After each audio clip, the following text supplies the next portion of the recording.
نحمده ونصلي ونسلم على رسوله الكريم أما بعد فأعوذ بالله من الشيطان الرجيم بسم الله الرحمن الرحيم كنتم خير أمة أخرجت للناس تأمرون بالمعروف وتنهون عن المنكر صدق الله العظيم وصدق رسوله النبي الكريم ونحن على ذلك لمن الشاهدين والشاكرين والحمد لله رب العالمين.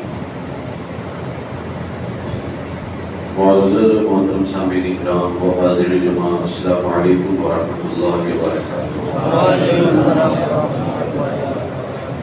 نہایت ہی ادب و احترام اور عقیدت و محبت کے ساتھ گنبد خضرا میں آرام فرمانے والے آقا و مولا امام الانبیاء، دونوں جہاں کے دولہا جناب احمد مصطفیٰ محمد مصطفیٰ صلی اللہ تعالی علیہ وسلم کی بارگاہ بے کس پناہ میں درود و سلام کا نذرانہ پیش کریں. اللہم صلی علی سیدنا مولانا محمد معدن الجود والکرم منبع العلم والحلم والحکم وبارک وسلم صلاة و سلاما علیک یا رسول اللہ صلی اللہ تعالی علیہ وسلم.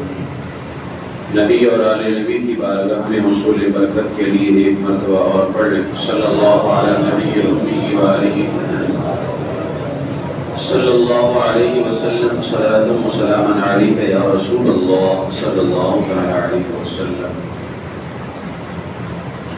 خطبہ مسنونہ کے بعد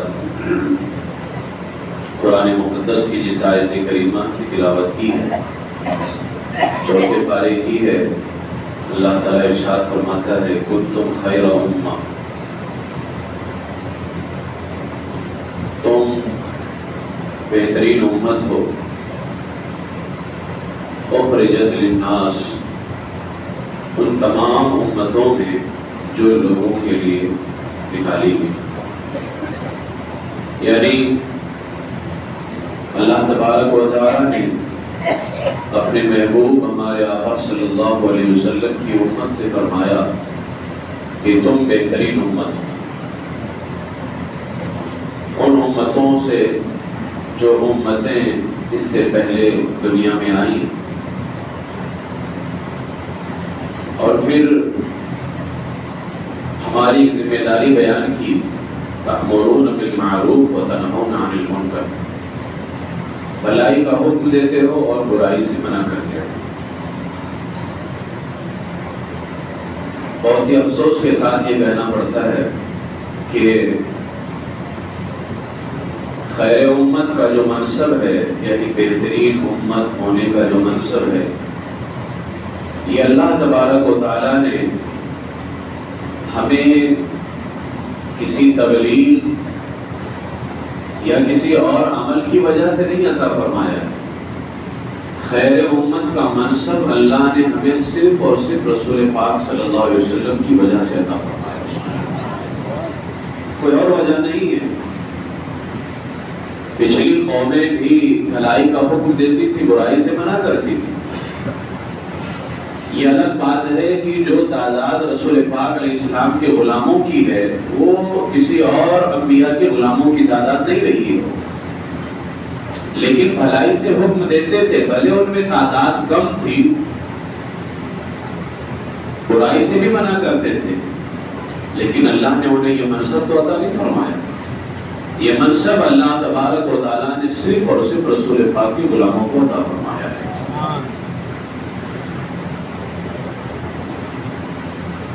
آج مسلمانوں کی جو حالات ہیں ان کو دیکھ کر کے ایسا لگتا ہی نہیں ہے کہ یہ خیر امت کے اندر پیدا کیے گئے. اس لیے کہ ایک بات ہمیشہ یاد رکھیے، اگر کسی کو کوئی منصب عطا کیا جائے اور دیا جائے تو ظاہر سی بات ہے اس منصب کے تحت کوئی نہ کوئی ذمہ داری ہوتی ہے. بہترین امت ہو اس کا یہ مطلب نہیں ہے کہ آپ کچھ بھی کرتے رہو گے تو تمہاری پکڑ نہیں ہونے والی ہے، بلکہ اگر اللہ نے رسول پاک علیہ السلام کے صدقے میں یہ منصب عطا کیا ہے تو مرتے دم تک اس منصب کی حفاظت کرو، ورنہ اللہ تبارک و تعالیٰ اس منصب سے بھی تمہیں گرا دے گا. اور جن کے صدقے میں یہ منصب ملا ہے خود ان کی بارگاہ میں مجرم قرار دے دیے جاؤ گے.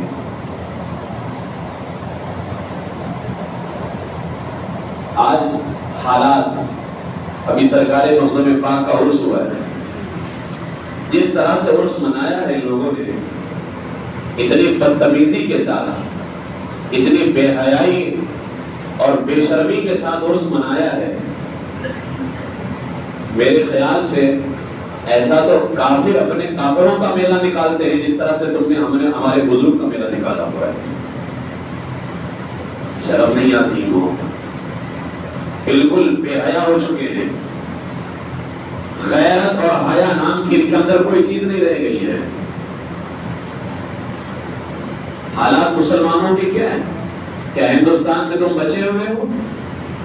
کاٹے جا رہے ہو، مارے جا رہے ہو، کیا اس کاٹے جانے اور مارے جانے کی خوشی منا رہے ہو؟ کافروں کے میلے جس طرح سے نکلتے تھے، یہ سندل کے نام پہ بے حیائی کرتے ہو، شرم نہیں آتی ہے؟ اور یہ گناہ بھی تم اللہ کے محبوب کے نام پہ کر رہے ہو۔ گناہ کرنا تو اللہ کو ناپسند ہے ہی ہے، تم اللہ کے محبوب کے نام پہ یہ گناہ کر رہے ہو۔ کل قیامت کے دن تمہیں سرکار مخدوم پاک کی بارگاہ سے انعام نہیں ملنے والا ہے، بلکہ وہ تو کہے کہ مولا اسے جھونک دے جہنم میں، یہ میرے نام پہ گناہ کرتا تھا، میرے سندل کے نام پہ گناہ کرتا تھا۔ یہ مسلمانوں کے حالات ہیں، اور دعا کرانے کے لیے آتے، دعا کر دیجیے سب بہتر ہو جائے گا، ہمارے دعا کر دینے سے سب بہتر ہو جائے گا، اور شریعت کا خون کرتے رہو، قانون مصطفیٰ کا قتل کرتے رہو، پھر ہم دعا کر دیں گے سب بہتر ہو جائے گا۔ مذاق بنایا ہوا ہے، مذاق، پیر صاحب دعا کر دیں گے سب ٹھیک ہو جائے گا، رسول پاک کی شریعت کا مذاق اڑاؤ گے، اللہ کے احکام کا قتل کرو گے، اور پیر صاحب دعا کریں گے صحیح ہو جائے گا۔ ساری دنیا کے پیر مل کر کے بھی دعا کریں گے تو وہ تمہاری پریشانی نہیں جانے والی ہے، جب تک کہ شریعت پر عمل نہیں ہوگا، اللہ کے احکام پر عمل نہیں ہوگا۔ لہذا میں اتنا کہنا چاہتا ہوں کہ جو منصب آپ کو دیا گیا ہے، اس منصب کی جو ذمہ داری ہے، بھلائی کا حکم دینا اور برائی سے منع کرنا، اس پر عمل کیجیے۔ آج جو ہمارے حالات ہیں اس کی بہت ساری وجہیں ہیں، اور یہ سب حالات ہونے ہیں۔ اس حوالے سے میں ایک آپ کے سامنے روایت پیش کرتا ہوں کہ جو دنیا میں جو آج پریشان ہو رہے ہو، اگر اپنے حالات کو نہ بدلا تو ہوتے رہو، ہوتے ہی رہو گے اگر حالات کو نہ بدلا تو۔ سیدنا امام احمد ابن حنبل رضی اللہ تعالیٰ عنہ، 4 اماموں میں سے ایک امام ہیں، ایک حدیث نقل کرتے ہوئے فرماتے ہیں کہ قیامت کے دن ایک شخص اپنے پڑوسی کے خلاف اللہ کی بارگاہ میں دعویٰ کرے گا، یا اللہ، یہ دنیا میں میرا پڑوسی تھا اور اس نے میرے ساتھ خیانت کی، ظلم کیا۔ ایسا خیانت جانتے ہو نا، یعنی خیانت کہتے ہیں نا، مال میرا تھا نہ دیا، اس میں گھپلا کر گیا کچھ اور۔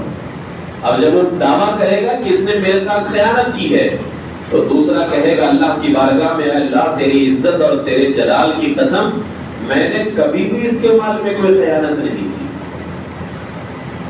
یعنی خیانت کہتے ہیں مال میں خیانت کرنے کو۔ تو وہ اللہ کی بارگاہ میں، جس کے خلاف اللہ کی بارگاہ میں دعویٰ کیا جائے گا، وہ کہے گا مولا میں نے اس کے مال میں کبھی بھی کوئی خیانت نہیں کی، اور نہ تو اس کے گھر والوں میں، کہ میں نے اس کے گھر والوں کی عزت کے ساتھ کھیلا، ایسا کچھ نہیں تھا۔ تو وہ دعویٰ کرنے والا کہے گا یہ تو ٹھیک ہے کہ اس نے میرے مال میں خیانت نہیں کی، میرے اہل و عیال میں یعنی گھر والوں میں خیانت نہیں کی، لیکن یہ مجھے گناہوں اور برائیوں میں مبتلا دیکھتا تھا، پھر بھی مجھے سنبھالنے کی کوشش نہیں کرتا تھا۔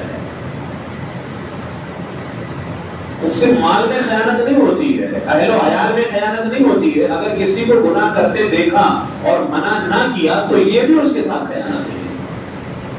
تو اللہ کی بارگاہ میں کہے گا مولا میں برائی کرتا تھا، گناہ کرتا تھا، اور یہ دیکھتا تھا اور روکنے کی طاقت رکھتا تھا، یہ مجھے منع کر سکتا تھا، لیکن اس نے مجھے منع نہیں کیا۔ سرکار مدینہ صلی اللہ علیہ وسلم کی حدیث پاک بیان کرتے ہوئے امام احمد ابن حنبل فرماتے ہیں کہ ہمارے آقا علیہ السلام نے آگے ارشاد فرمایا، اللہ اسی جرم کی وجہ سے اس کے خلاف، جس کے خلاف دعویٰ کیا گیا ہے، اسی جرم کی وجہ سے اللہ تعالیٰ اس کے لیے دوزخ کا فیصلہ فرما دے گا، صرف اسی جرم کی وجہ سے۔ یہ معمولی نہ سمجھیے، بولنے دو جو بول رہا ہے، بیان کرنے دو بیان کر رہا ہے، ختم ہو جائے گا، تھوڑی دیر بولتے رہیں گے، یقیناً ہم ختم ہو جائیں گے۔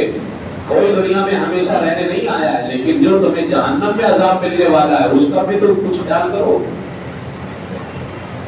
ہم بول کے رک جائیں گے لیکن وہ جہنم کا عذاب تو نہیں رکنے والا ہے نا، وہ تو نہیں ختم ہونے والا ہے، اس کے بارے میں فکر کرو، اس کا خیال کرو۔ فرمایا صرف اس جرم کی وجہ سے، میں بارہا کہتا ہوں، ایسے لوگوں کا بائیکاٹ کیجیے جتنے یہ ڈھول تاشے گانے بجانے کرتے اور بے حیائی اور بے شرمی کا مظاہرہ کرتے ہیں، خاص طور سے ہمارے بزرگان دین کے عرس کے موقع پر۔ سرکار مخدوم پاک کا عرس 8 تاریخ کو ہوتا ہے، میلہ بعد میں لگتا ہے، یہ کیوں لگوایا گیا ہے؟ جو اللہ والوں کی بارگاہ میں جانے سے تو اللہ گناہ معاف کر دیتا ہے۔ آج یہ یہودی نسل اور یہ جتنے کافر ہیں یہ سب جانتے ہیں ان رحمت اللہ قریب من المحسنین، اللہ کی رحمت محسنین سے قریب ہے۔ جب ہم ان کے عرس کے موقع پر ان کی بارگاہ میں جاتے ہیں، اللہ کی رحمت حاصل کر لیتے ہیں، گناہ معاف کرواتے ہیں، اس کے بعد میلہ کسی سازش کے تحت لگایا گیا ہے تاکہ مسلمان یہاں آئیں اور گناہ کریں، یہ کبھی گناہوں سے پاک نہ رہیں۔ اگر یہ ان کے عرس میں آ کر کے گناہ سے پاک ہو رہے ہیں، ہم بعد میں میلہ لگائیں گے اور اس میں گناہ مسلمانوں سے گناہ کروائیں گے۔ یہ سارے کام سازش کے تحت ہو رہے ہیں، لیکن ہم کیا سمجھتے ہیں بس ہمارے موڈ فریش کرنے کے لیے ہو رہا ہے۔ میلہ سرکار مخدوم پاک کے عرس کے بعد کیوں لگایا جا رہا ہے؟ جبکہ پہلے بھی جائز نہیں، پہلے بھی جائز نہیں۔ ہمارے مخدوم پاک کا عرس 8 تاریخ کو ہوا ہے، لیکن اس کے بعد میں جو حرام خوریاں ہوتی رہی ہیں، مزار پاک کے بغل میں بتاؤ اللہ والوں کی بارگاہ میں جب جایا جائے تو ادب اور احترام کے ساتھ جایا جائے، وہاں کتنے بے حیائی اور کتنی بے شرمی کا مظاہرہ ہوتا ہے سرکار مخدوم پاک کی بارگاہ میں، ناچ گانے تک کے ہوتے ہیں۔ تو اس وجہ سے اس کے لیے دوزخ کا فیصلہ کر دیا جائے۔ لیکن اگر کوئی بندہ بھلائی کا حکم دیتا ہے، اگر آپ برائی کرتے دیکھیں تو اس کو منع کیجیے، بھلائی کا حکم دیجیے۔ حضرت موسیٰ علیہ السلام نے عرض کیا، سنو، جو اپنے بھائی کو بلائے اسے نیکی کا حکم دے، برائی سے روکے، اس کا بدلہ کیا ہے جانتے ہو؟ فرمایا اللہ تعالیٰ اس کی ہر بات پر 1 سال کی عبادت کا ثواب عطا فرماتا ہے۔ یہ معمولی عبادت نہیں ہے۔ ہمیں جو اللہ نے بہترین امت کا منصب دیا ہے اور اس کی ذمہ داری دی ہے کہ ہمارے بہترین امت ہونے کی ذمہ داری ہے کہ ہم بھلائی کا حکم دیں اور برائی سے منع کریں، فرمایا ہر بات پر اللہ اس سے 1 سال کی ثواب دے، 1 سال کی عبادت کا ثواب عطا فرماتا ہے۔ اور اتنا ہی نہیں، امام حضرت موسیٰ علیہ السلام فرماتے ہیں اللہ تعالیٰ قیامت کے دن فرمائے گا یہ بندہ میرا حکم بتاتا تھا اور برائی کرنے سے منع کرتا تھا، یعنی لوگوں کو کہتا تھا اللہ کو راضی کرو، اللہ کو راضی کرو، اور کہتا تھا دنیا میں اگر گناہ کرو گے تو اللہ ناراض ہو جائے گا۔ اللہ فرمائے گا جو بندہ دنیا میں خود تو راضی کرتا تھا مجھے اور لوگوں سے بھی کہتا تھا اللہ کو راضی کرو، حضرت موسیٰ علیہ السلام فرماتے ہیں اللہ قیامت کے دن فرمائے گا آج مجھے اس کو سزا دینے میں حیا آتی ہے، میں اسے کیسے سزا دے سکتا ہوں جو بندہ دنیا میں خود ہی راضی نہیں کرتا تھا بلکہ دوسروں سے بھی کہتا تھا کہ اللہ کو راضی کرو اور یہ گناہ والا کام کرو گے، برائی کرو گے تو اللہ ناراض ہو جائے گا۔ تو اللہ تعالیٰ اس کے لیے قیامت میں فرمائے گا میں ایسے بندے کو کیسے سزا دے سکتا ہوں۔ اسی طریقے سے آج ہمارے یہاں ایک معاملہ چلا ہوا ہے کہ برائی کرتے تھے کہ بس تھوڑا بہت بول دیا، تھوڑا بہت بول کر کے ختم کر دیا، ہم اس پہ سختی کرتے ہیں، لوگ کہتے ہیں اتنی سختی کیسے ہونی چاہیے، فلاں مسجد میں سختی نہیں ہوتی ہے، وہاں کوئی سختی نہیں کرتا ہے، وہ کوئی نہیں بولتا ہے۔ ایک بات ہمیشہ یاد رکھ لیجئے، ساری دنیا کی مسجد نہ بولیں تو اس سے رسول پاک کا قانون بدلتا نہیں ہے۔ سب گھوگے پہرے بن جائیں رسول پاک کا قانون نہیں بدلے گا۔ ہمیں اس سے کوئی پرواہ نہیں ہے کہ بغل والی مسجد کا بول رہا ہے یا نہیں بول رہا ہے، ہمیں اس سے پرواہ ہے کہ رسول پاک نے کیا بولا ہے۔ یہ ہم نہیں دیکھتے ہیں کہ کون کیا کہہ رہا ہے کون کیا نہیں کہہ رہا ہے۔ ہاں اگر غلط بول رہا ہوں تو آپ اس پہ ریفرنس لے کر کے غلط بولنے پر ریفرنس دیجیے، اور اگر صحیح بول رہا ہوں تو یہ سمجھ کر کے قبول کر لیجئے یہ کسی اور کا نہیں ہے، یہ رسول پاک کا فرمان ہے۔ تو آج یہ چلا ہوا ہے کہ تھوڑا بہت بول دیا. آپ سے بھی میں کہنا چاہوں گا, آپ محلے میں رہ رہے ہیں, آج بچے کو گناہ کرتا دیکھا, تھوڑا بہت سمجھا دیا, ختم کر دیا. بچے پہ سختی نہیں کر رہا ہے کوئی. بغل والے کو دیکھا, بس تھوڑا بہت بول کے ختم کر دیا. آپ اس کو سمجھائیے, بار بار سمجھائیے, نہیں مانتا ہے اسے رشتہ ختم کر دیا. اس لیے اگر آپ کسی سے رشتہ کرو تو صرف اور صرف اللہ اس کے رسول کی وجہ سے رشتہ کرو, صرف اللہ اس کے رسول کی وجہ سے. یہ رشتہ باقی ہے تو سب کچھ باقی ہے. اللہ اس کے رسول کا رشتہ باقی نہیں ہے تو کچھ باقی نہیں رہنے والا ہے. سیدنا مالک ابن دینار رضی اللہ عنہ فرماتے ہیں کہ روایتوں میں آتا ہے بنی اسرائیل میں ایک عالم لوگوں کو اپنے گھر پر جمع کر کے بیان سنایا کرتا تھا. بنی اسرائیل کا عالم ہے, لوگوں کو اپنے گھر پر جمع کرتا اور بیان سنایا کرتا تھا. اس عالم کا ایک نوجوان لڑکا تھا. ایک دن اس نے ایک خوبصورت لڑکی کی طرف اشارہ کیا, یعنی گناہ اس نے کیا, برائی کیا. تو اس عالم نے اپنے بیٹے کو دیکھ کر کے کہا, بیٹے صبر کر, ایسا نہیں کرتے, بس اتنا کہا. یہ کہتے ہی وہ عالم جس تخت پر بیٹھ کر کے بیان کر رہا تھا اپنے تخت سے فوراً منہ کے بل گرا, اور پھر اس کو بہت ساری تکلیفیں بھی آئیں, چوٹ بھی آئیں, اور اس کے جسم کے جو اعضاء تھے, جوڑ تھے, وہ ٹوٹ بھی گئے. اپنے تخت سے منہ کے بل گر گیا. اللہ نے اس وقت کے نبی کو وحی فرمائی کہ فلاں عالم کو خبر کر دو کہ میں اب اس کی نسل سے صدیق پیدا نہیں کروں گا, سچ بولنے والوں کو پیدا نہیں کروں گا میں اس کی نسل سے. یہ معمولی سزا لگ رہی تھی ہمیں کہ بس گرا اور ہڈی ٹوٹ گئی, چوٹ لگ گئی, ختم. فرمایا جا اس کو کہہ دو کہ میں اس کی نسل سے اب کسی صدیق کو پیدا نہیں کروں گا. اور اتنا بتا دینا, کیا مجھے راضی کرنے کے لیے صرف اتنا ہی کافی تھا؟ یعنی اس کا لڑکا مجھے ناراض کر رہا تھا, اور کیا اتنا ہی کافی تھا کہ وہ اپنے بیٹے سے کہہ دیتا کہ بیٹے صبر کر, ایسا نہیں کرتے تھے. اللہ نے فرمایا مطلب یہ تھا اس کا کہ اس نے سختی کیوں نہیں کی ہے اس اپنے بیٹے پر, صرف اتنا کہا کہ بیٹے ایسا نہیں کرتے ہیں. اللہ نے فرمایا جاؤ مجھے راضی کرنے کے لیے, صرف اس نے اتنا کہا کہ بیٹے ایسا نہیں کرتے, جبکہ اس کا بیٹا مجھے ناراض کر رہا تھا, گناہ کر رہا تھا, اسے سختی کرنا چاہیے, لیکن اس نے سختی نہیں کی. اب آپ دیکھ لیں یہاں اس عالم نے بھلائی کا حکم دیا ہے, برائی سے منع کیا ہے, کہا بیٹا ایسا نہیں کرتے, لیکن اس نے سختی نہیں کیا ہے. اللہ نے فرمایا اس نے سختی کیوں نہیں کی؟ اب اس نے سختی نہیں کی ہے تو میں اس کی نسل میں کسی سچ بولنے والے کو پیدا نہیں کروں گا. میں معمولی سمجھتے ہیں ہم, جب اللہ کو ناراض کرنے, اس کے رسول کو ناراض کرنے کی بات آ جائے, وہاں پر منہ میٹھا نہیں کیا جاتا ہے, وہاں پہ ہنس کے کام نہیں چلایا جاتا ہے, وہاں پہ اپنے جلال کا اظہار کرنا پڑتا ہے. اس لیے کہ میرے آقا علیہ السلام فرماتے ہیں نصرت بالرعب, اللہ نے میری مدد جلال کے ذریعے سے فرمائی ہے. اس لیے امام شافعی رحمۃ اللہ تعالی علیہ فرماتے ہیں اگر کوئی بندہ اللہ اس کے رسول کے خلاف کام کرتا ہوا دیکھے اور غصہ نہ کرے تو وہ شیطان گدھا ہے. وہ جس کو شریعت کے خلاف کام ہوتے وقت غصہ نہ آئے, ہم سمجھتے ہیں یہ تو بڑا اچھا آدمی ہے, یہ ہر کسی کی بھلائی چاہتا ہے. تم تو اس کو اچھی نگاہوں سے دیکھ رہے ہو اور ہم اس کو دیکھ رہے ہیں کہ وہ گدھا ہے. وہ اس لیے کہ یہ فیصلہ امام شافعی رحمۃ اللہ تعالی نے کیا, بھلائی کا حکم دیجیے, برائی سے منع کیجیے. یہی ہمارے آقا حضور علیہ الصلوۃ والسلام نے فرمایا.